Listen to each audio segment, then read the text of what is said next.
Mr. Nader, seconded by Mr. Genereux, moves that the Bill S-227, an act to establish Food Day in Canada, be now read a third time and do pass. Debate. The Honourable Member for Perth Wellington. Thank you very much, Mr. Speaker. And it is indeed a pleasure and a privilege to rise in the House this morning on a wonderful Monday morning to start the week on a positive note and begin debate at third reading of Bill S-227, the Food Day in Canada Act. I would like to begin by thanking the members on the Standing Committee on Agriculture and Agri-Food for quickly passing this bill at committee stage without amendment and sending it back to this House for its final stage in its legislative journey. I hope and I suspect we will have no problem in getting Bill S-227 passed in the very near future, but certainly before we rise for the summer, so that this year, on August 5th, we can mark the first official nationwide Food Day in Canada. I know that all those involved with this bill would like to see it passed in time for the 20th anniversary of the original World's Longest Barbecue, which happened in Elora under the organization of the late Anita Stewart in 2003. It was organized to help Canadian beef farmers during the bovine spongiform encephalopathy, or mad cow crisis, in that long, difficult summer of 2003. Mr. Speaker, as I often mention in this House and in other places, I'm so proud to represent what I believe is one of, if not the most vibrant agricultural ridings in Canada. When I spoke to Bill S-227 at second reading last fall, during what was Ontario's Agriculture Week, I explained how it was the late Anita Stewart's vision and how she used her passion for Canadian food to bring hope to the Canadian beef industry in that terrible summer 20 years ago. And although beef is also often associated with southern Alberta, we have a proud beef industry in Ontario as well. In fact, in Perth Wellington alone, there are more than 530 beef farmers. And I would like to give a special shout out to the Perth County beef farmers and the Wellington County Cattlemen's Association for their support and continued advocacy for local farmers and farm families in the beef industry. One of the many ways that local organizations support beef farmers in my riding is the Optimist Club's Beef Barbecue in Alma. Alma is located just a hop, skip, and a jump from Elora, where Anita Stewart's first longest barbecue event was hosted 20 years ago. And of course, the Alma Optimist Beef Barbecue is synonymous with Ruth and Ray Gross from Alma, who have always been big proponents prior to their passing of this great event. Perth Wellington is also the home of the most dairy farmers and chicken farmers of any electoral district across Canada. What's more, there are hundreds of farmers and farm families in almost every major agricultural sector, including poultry, egg, pork, and grains, including corn and soybeans. These farmers in Perth Wellington number over 5,000, and they quite literally grow the food that continues along the agri-food supply chain to feed not only my constituents, but hungry mouths across Canada and around the world. Now, Madam Speaker, this bill and this day were not my idea, nor was it the original idea of Wellington County Senator Robert Black. It was the idea and the vision of agriculture advocate and food activist Anita Stewart. What was originally a great event in support of Canadian beef farmers and to promote locally grown food has now grown into an annual event that celebrates the rich heritage and proud traditions that are Canadian cuisine. In her 2008 book, Anita Stewart's Canada, The Food, the Recipes, the Stories, Anita opens with this message. Canada is a menu of stories, a land of ultimate culinary possibilities.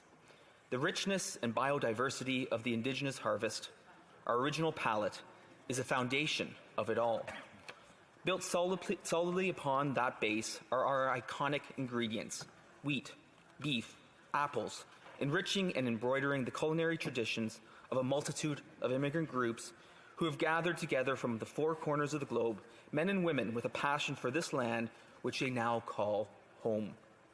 After 5 centuries or so, the real food of Canada is still largely found in the home kitchens scattered across the land, in our beautiful rural communities, and in our vibrant cities. Likewise, our food producers are spread from ocean to ocean. Our collective challenge is to build and nurture the connection between those producers and consumers, urban and rural. By being attentive to our food sources, not only do we keep the cash flowing for our producers, but we also enable them to maintain and nurture diversity, creating a fabulous edible shopping list for us now and, even more important, for future generations. So join the party. Head to a market. Buy local. Go home and cook with the rhythms of the season. Be true to your own culinary story. It's really that simple." End quote. Madam Speaker, in that beautiful message, Anita Stewart describes not only the food of our nation, but also her life's work. Most importantly, it leaves behind powerful words and advice that all Canadians should carry now that she is gone. In that same cookbook, there is a picture of a farmer's laneway in Wellington County. It is a simple yet powerful reminder of where so much of our food comes from and how growing food is not only essential to sustain life, it is also a way of life for so many farm families in Perth Wellington and across Canada. It is for such dedicated advocacy for Canadian food that Anita Stewart would become a member of the Order of Canada, the founder of Cuisine Canada, and Canada's first food laureate at the University of Guelph. In her life and in her book, she is so very effective at preserving the connection between a recipe and the farmers, fishers, and hunters who produced and provided the ingredients, be they Indigenous, or whether their family has lived here for generations, or whether they are now new Canadians. They all build those connections. And in fact, Madam Speaker, just this past weekend, I enjoyed attending an event hosted by the Moncton Lions Club in support of relief efforts for Ukrainian refugees. Celebrating Orthodox Easter this past weekend, the Shavtova family invited community members to Moncton to participate and enjoy local food made according to Ukrainian traditions. And we also enjoyed the ability to try our best at each making pisanki, which is a Ukrainian Easter egg. I want to thank the Shavtova family for sharing that legacy with the community in Moncton. Moncton, of course, being Moncton, Ontario, the community of about 200 or 300 in rural southern Ontario. Now, Madam Speaker, as we reach the final stages of this bill before passing it and seeing it receive royal assent, let us think about everyone along the food supply chain who contributes to making Canadian cuisine so wonderful. From the dairy farmer, who's up early before dawn for the early morning milking, to the grain farmer who prays for rain at the right time and works tirelessly to get their crops planted in time, to the farm families in beef, chicken, egg, pork, fruits and vegetables, and every sector of Canadian agriculture, to every vendor at local farmers markets, to the truck drivers, butchers, bakers, and chefs, and the friendly local grocers. They all work hard to not only feed us, but to enrich our national culture. Madam Speaker, I'm personally very proud to have grown up on our family farm in Logan Township. Our family farm was first bought by my grandfather in 1952. And at that time, he used his Harley-Davidson motorcycle as a down payment for our family farm. I was proud in my high school years to work both on family farms in the community and also in the agriculture industry. My wife, Justine's family farm that she grew up on was a century farm in the Moak family for over 100 years. And for us, it is important that our own children appreciate and learn about their rural roots and the food that we grow right here at home. As a father, I enjoy taking our children to many local farmers markets and picking out produce grown quite literally by our neighbors, and then taking it home and preparing a meal together as a family. Now, Madam Speaker, I should note that in that food preparation, there are certain parts that I am simply not permitted to partake in, particularly because Ainsley, Bennett, and Caroline, our three children, will tell you that I'm not allowed to barbecue because, quote, Daddy will simply burn it, end quote. Too often in our busy world, we rush through meals because we need to eat and move on to the next event in our busy schedules. But we must also remember from time to time to think about all the people who contribute to our food system and the cultural significance of the food that is grown. Now, Madam Speaker, I want to briefly thank many of those people who have contributed to the advancement of Bill S227 and to Food Day in Canada more generally. And while it stands in my name in this place, it is not my bill. The success of this legislation is a result of many people inside and outside of Parliament who deserve to be thanked. First and foremost are Anita Stewart's 4 sons, Jeff, Brad, Mark, and Paul, for their incredible support in helping us honor their mother's proud legacy. Also, thank you goes out to the current head of Food Day Canada, Crystal McKay, for sharing her knowledge and expertise.